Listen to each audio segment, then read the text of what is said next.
Naquele tempo, disse Jesus: em verdade vos digo, quem não entra no redil das ovelhas pela porta, mas sobe por outro lugar, é ladrão e assaltante.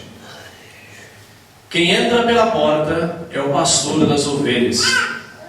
A esse o porteiro abre, e as ovelhas escutam a sua voz. Ele chama as ovelhas pelo nome e as conduz para fora. E depois de fazer sair todas as que são suas, caminha à sua frente, e as ovelhas o seguem, porque conhecem a sua voz. Mas não seguem um estranho, antes fogem dele, porque não conhecem a voz dos estranhos. Jesus contou-lhes essa parábola, mas eles não entenderam o que ele queria dizer. Então Jesus continuou: em verdade eu vos digo, eu sou a porta das ovelhas. Todos aqueles que vieram antes de mim são ladrões e assaltantes, mas as ovelhas não os escutaram. Eu sou a porta. Quem entrar por mim será salvo. Entrará e sairá e encontrará pastagem. O ladrão só vem para roubar, matar e destruir. Eu vim para que tenham vida e a tenham em abundância. Palavra da salvação. Glória a vós, Senhor. Pelas palavras do Santo Evangelho sejam perdoados os nossos pecados. Amém. Eu sou o pastor das ovelhas, ou eu sou a porta. Essas expressões que Jesus usa hoje, que nós ouvimos nesse trecho do Evangelho de São João, como eu já disse no início, nós sempre recordamos essa passagem no quarto domingo do tempo da Páscoa. Os domingos que passaram, tivemos um dia refletindo sobre a comunidade, sobre as dificuldades daqueles que uma hora ou outra no meio do caminho desanimam, e hoje nós pensamos nos pastores das nossas comunidades. Retomando só, não sei se vocês se lembram, no domingo retrasado nós tínhamos a figura de Tomé, que era aquele que estava ausente, que não estava presente no dia que Jesus apareceu, e depois deu um trabalho danado para ele acreditar que Jesus estava vivo, porque nossa comunidade assim, é feita de presentes e ausentes, E o convite era que sempre fôssemos assíduos presentes. Domingo passado lembramos a história de dois discípulos que, tendo sabido de tudo que tinha acontecido com Jesus e até tendo ouvido falar da ressurreição já, voltam para casa desanimados porque não tinham visto ele. E Jesus caminha com eles, e quando entra na casa deles é que eles reconhecem que ele tinha caminhado uma tarde inteira. Nos ajudava a lembrar que às vezes a gente também desanima com tanta coisa que acontece, e nem por isso a gente deixa de ser parte da comunidade daqueles que acreditam que Jesus está vivo, e professamos e vivemos isso. Hoje é o dia de olharmos para a organização dessa comunidade. Nós cristãos, desde o início, desde as formas mais antigas da fé cristã, as primeiras igrejas, até as igrejas mais novas que surgem hoje, as chamadas igrejas evangélicas e tudo, temos o costume de chamar aqueles que estão à nossa frente de pastores. Isso é típico de nós, cristãos, porque é exatamente essa expressão que o Senhor quis colocar-se a si mesmo e confiar àqueles que estão à nossa frente. Mas para entendermos bem isso, a gente tem que pensar um pouco nessa situação, que se tem pastor, é porque tem que ter ovelha, E convenhamos, olhando daqui, vocês não têm cara de ovelhinhas. Tem umas caras diferentes. Como entender isso? É bem verdade que todos nós sempre buscamos a nossa liberdade, a nossa autonomia, poder ter consciência daquilo que fazemos e tomar as nossas próprias decisões. Mas mesmo isso sendo verdade, para chegar a ter consciência e convicção das próprias decisões, sempre precisamos de alguém que nos conduza, ao menos até esse ponto. E como nós somos sempre limitados e não conhecemos tudo, só Deus é onisciente, sabe de todas as coisas, nós vamos aprendendo com a vida. Sempre precisamos de alguém que nos aconselhe, que nos indique, que nos acompanhe. Assim é, estou vendo tantas crianças aqui, assim somos nós como crianças. São nossos pais que nos ensinam a andar, a falar, os costumes que nós vamos adquirindo. Depois passamos a escola e temos nossos professores, passamos por toda a formação, que às vezes é profissional, sempre vamos tendo alguém que nos orienta, que nos mostra o caminho. Eu acredito que ninguém decide nada por ninguém, somos nós que temos que decidir a partir de dentro. Mas sempre temos alguém que nos aponta o caminho, seja andando à frente, seja ao menos nos mostrando para onde vamos. Esses são nossos pastores. E para nós cristãos, a gente tem um exemplo muito concreto na figura de Pedro. A primeira leitura de hoje nos ajuda a pensar nisso. Pedro, no dia de Pentecostes, ou seja, 50 dias depois da ressurreição, ele faz um anúncio. Ele se mostra como pastor de pé na frente dos outros. Ele faz um ensinamento, faz uma exortação, um encaminhamento. O Concílio Vaticano II, que aconteceu há pouco mais de 50 anos, ele deixou-nos um documento, uma constituição sobre a igreja. E lá os nossos bispos mostraram para nós que a igreja tem 3 funções, 3 rumos, na expressão da palavra que está lá. A primeira função da igreja é ensinar, é anunciar, é ensinar algo novo. A segunda função é santificar, fazer-nos tornar-nos santos, ou seja, filhos e filhas de Deus. Terceiro, governar, quer dizer, conduzir, encaminhar, pastorear. E de alguma maneira a gente pode ver nessa leitura de hoje que São Pedro abraça essas 3 coisas.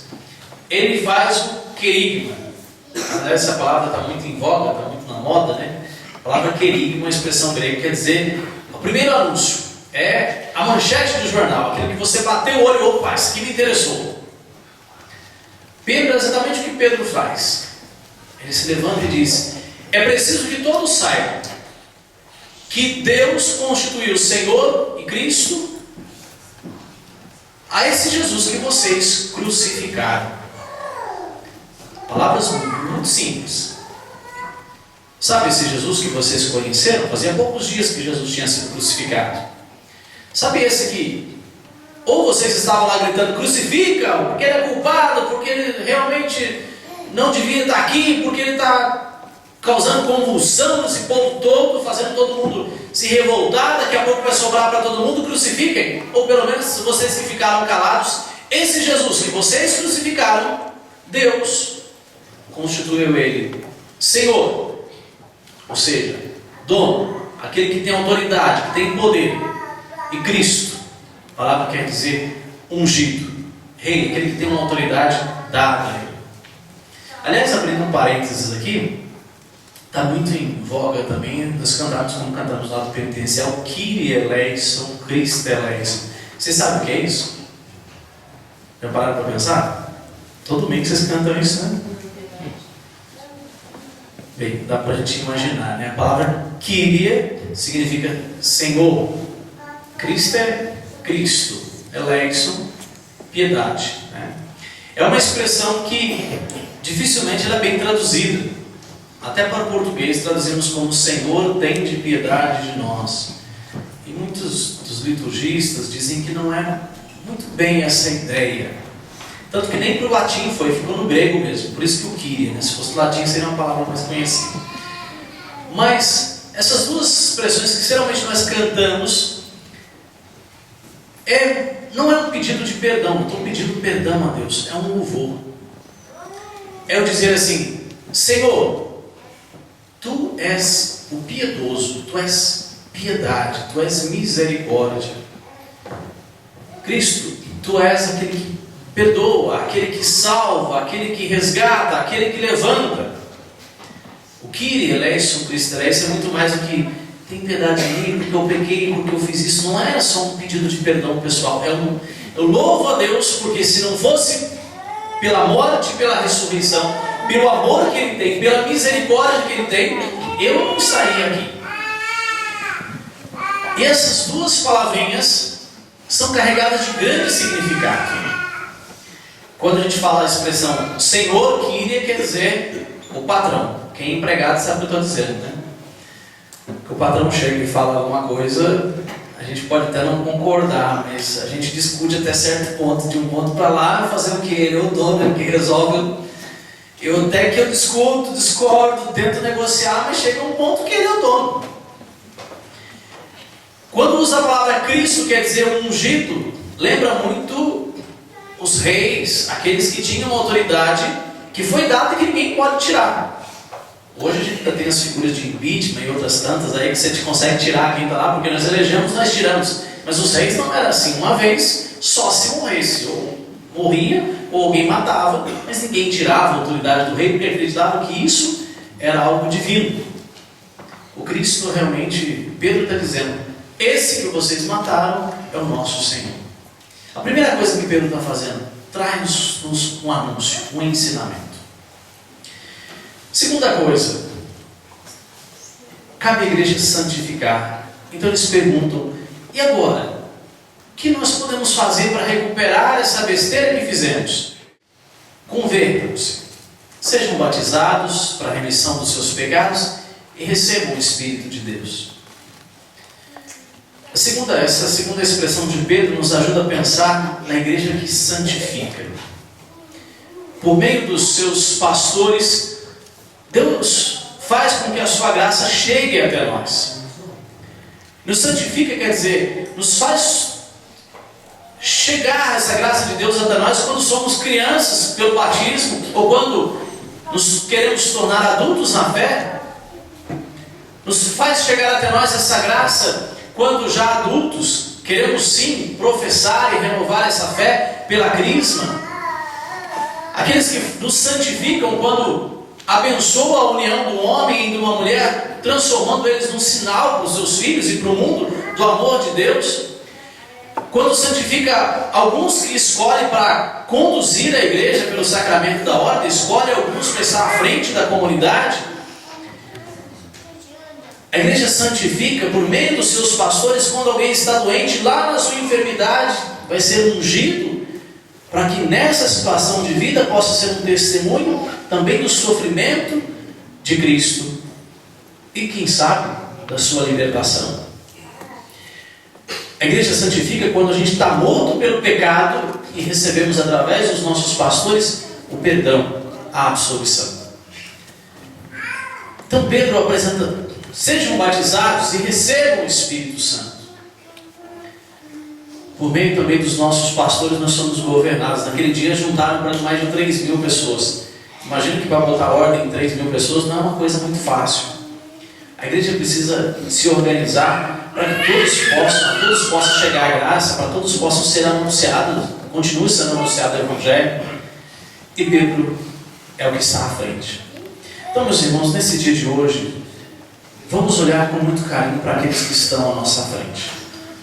Como disse no início, vamos pensar hoje no Padre Douglas, que é hoje o nosso atual pastor mais próximo.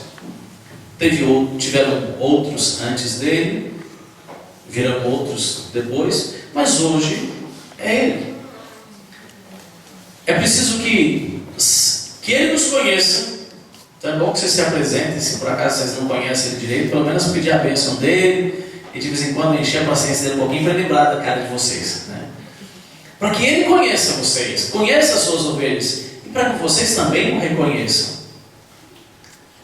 É preciso que lembremos sempre com muito carinho do nosso bispo diocesano, Dom João Bosco, que pouco vemos, raramente vem mesmo, porque são tantas paróquias, mas que nós sabemos que de lá, ele quem designa para nós os padres.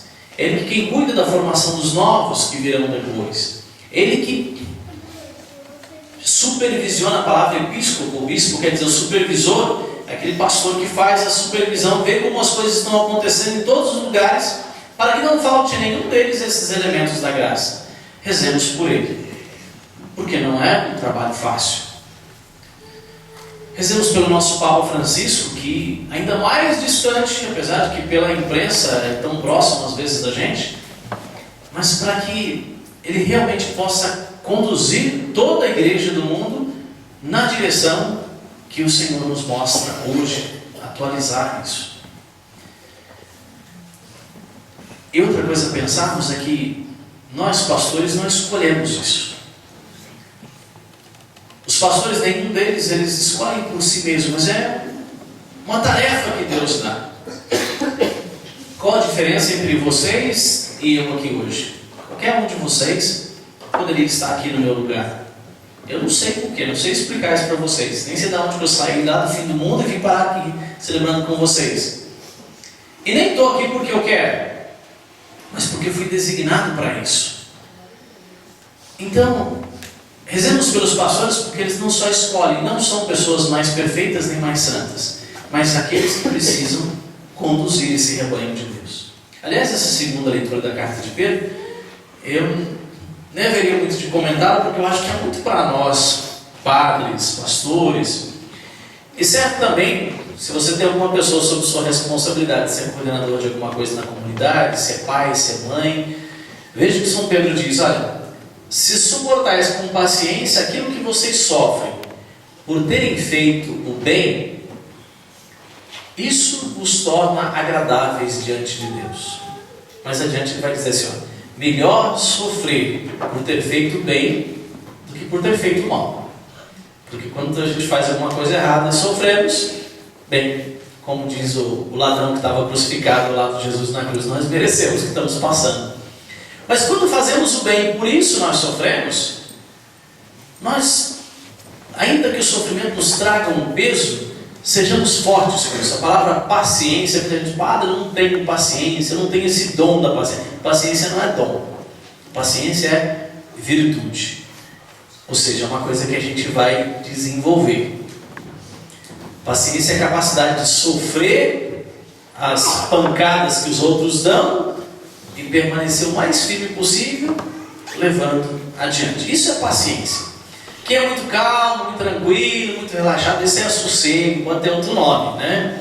Pode ter uma personalidade tranquila, mas paciência é uma coisa que nós criamos na gente, sabe? Quando você convive com alguém que você não aguenta e você vai aprendendo e vai aguentando aquilo e consegue viver com certa tranquilidade diante daquilo, suportando essas coisas por amor ao outro, por amor a Deus, por amor àquela missão que te foi confiada. Isso é paciência. Então, se nós sofremos com paciência por termos feito alguma coisa boa, lembremos do exemplo dele, de São Pedro.